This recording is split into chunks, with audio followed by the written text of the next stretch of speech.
নমস্কার, আপনারা দেখছেন শিবম দাসের ইউটিউব চ্যানেল আর আপনাদের সঙ্গে রয়েছে আমি প্রিয়া। আজকে আমরা আলোচনা করব 2024-25 সালের কেন্দ্রীয় বাজেট সম্পর্কে। এই বাজেটটি বেশ কয়েকটি কারণে উল্লেখযোগ্য। অর্থমন্ত্রী নির্মলা সীতারামন এটি তার টানা সপ্তম বাজেট হিসেবে উপস্থাপন করেছেন। এটি বর্তমান সরকারের তৃতীয় মেয়াদের প্রথম বাজেট। এবারের বাজেটে মোট ব্যয় প্রস্তাব রাখা হয়েছে 47.66 লক্ষ কোটি টাকা, যা গত বছরের তুলনায় 6% বেশি। বাজেটে মূল গুরুত্ব দেওয়া হয়েছে দারিদ্রতা, মহিলা, কৃষক এবং যুব সমাজকে। এবারের বাজেটে 10টি গুরুত্বপূর্ণ দিক উঠে এসেছে, যা এক কথায় না জানলেই নয়। প্রথমেই থাকছে পড়ুয়াদের জন্য দুর্দান্ত শিক্ষা ঋণ। পড়ুয়াদের জন্য ইন্টার্নশিপের সুযোগ থেকে শুরু করে সরাসরি টাকা পাঠানো, কর্মচারীদের সহায়তা প্রদান সহ একাধিক ঘোষণা করা হয়েছে নতুন বাজেটে। বিভিন্ন ক্ষেত্রের চাকরিতে আগামী 5 বছরে 1 কোটি যুবক যুবতী ইন্টার্নশিপের সুযোগ পাবেন। আগামী 5 বছরে 500টি বড় সংস্থায় ইন্টার্নশিপ করার সুযোগ পাবে 1 কোটি পড়ুয়া। 12 মাস বা 1 বছর ধরে হাতে কলমে কাজ শিখতে পারবেন তারা। প্রতি মাসে 5,000 টাকা করে দেওয়া হবে।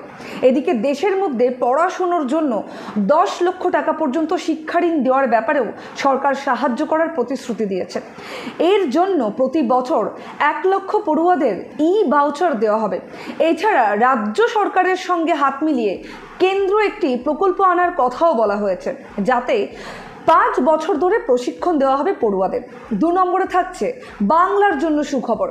কেন্দ্রের নজরে বাংলা সহ পূর্ব ভারতের উন্নয়ন, পশ্চিমবঙ্গ সহ পূর্ব ভারতের উন্নয়নের উপর বিশেষ নজর দেওয়ার ঘোষণা করেছেন অর্থমন্ত্রী নির্মলা সীতারামন। তিনি ঘোষণা করেছেন বাংলা, ওড়িশা, অন্ধ্রপ্রদেশ এবং বিহারের উন্নয়নে বিশেষ নজর দেবে কেন্দ্র। কলকাতা অমৃতসর ইন্ডাস্ট্রিয়াল করিডোরের ঘোষণাও করেছেন আজকের বাজেটে। 3 নম্বরে থাকছে নতুন কর নিয়ে কাঠামো বদল। করযোগ্য আয় যদি 3 লাখ টাকা পর্যন্ত হয় তাহলে আয়কর শূন্য হবে।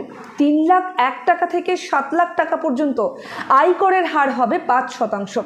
7 লাখ 1 টাকা থেকে শুরু করে 10 লাখ টাকা পর্যন্ত আয়করের হার হবে 10%। 10 লাখ 1 টাকা থেকে শুরু করে 12 লাখ টাকা পর্যন্ত আয়করের হার হবে 15%। 12 লক্ষ 1 টাকা থেকে 15 লাখ টাকা পর্যন্ত আয়করের হার হবে 20%। 15 লাখ টাকার ঊর্ধ্বে আয়করের হার হবে 30%। 4 নম্বরে থাকছে স্ট্যান্ডার্ড ডিডাকশন বাড়ানো হলো। নতুন আয়কর নিয়মে স্ট্যান্ডার্ড ডিডাকশনে 50,000 টাকা থেকে বাড়িয়ে 70,000 টাকা করা হয়েছে। 5 নম্বরে থাকছে মিউচুয়াল ফান্ডের উপর থেকে টিডিএস তুলে নেওয়া হচ্ছে। মিউচুয়াল ফান্ডের উপর থেকে টিডিএস তুলে নেওয়া হচ্ছে বলে ঘোষণা করেন কেন্দ্রীয় অর্থমন্ত্রী নির্মলা সীতারামন। আগে টিডিএস ধার্য করা হতো 2%, সেটা তুলে নেওয়া হচ্ছে। বেতনের সঙ্গে টিডিএস দেওয়ার প্রস্তাব দেওয়া হয়েছে। এদিকে ক্যাপিটাল গেইনস ট্যাক্সের সরলীকরণ করা হচ্ছে। বিদেশি সংস্থার থেকে কর্পোরেট ট্যাক্সের হার 40% থেকে কমিয়ে 35% করার প্রস্তাব ইতিমধ্যেই দিয়েছেন। সব ধরনের বিনিয়োগকারীদের জন্য এঞ্জেল ট্যাক্স তুলে দেওয়ার কথাও বলেছেন নির্মলা সীতারামন।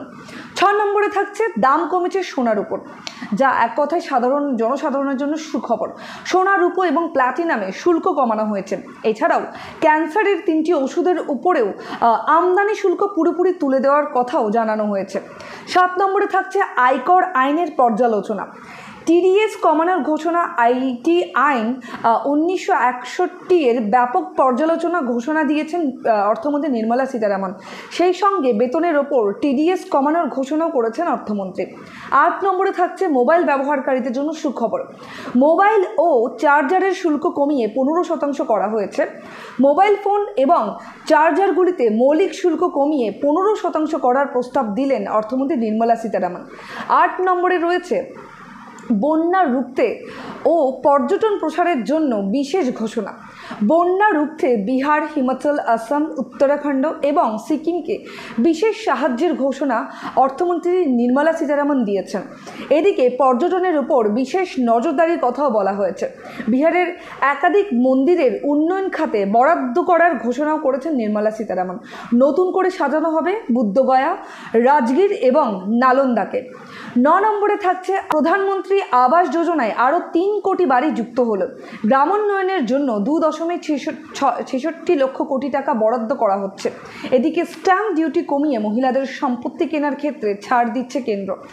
এছাড়াও জল সরবরাহের জন্য রাজ্য সরকারগুলিকে যৌথভাবে কাজ করবে বলে জানিয়েছেন নির্মলা সীতারামন।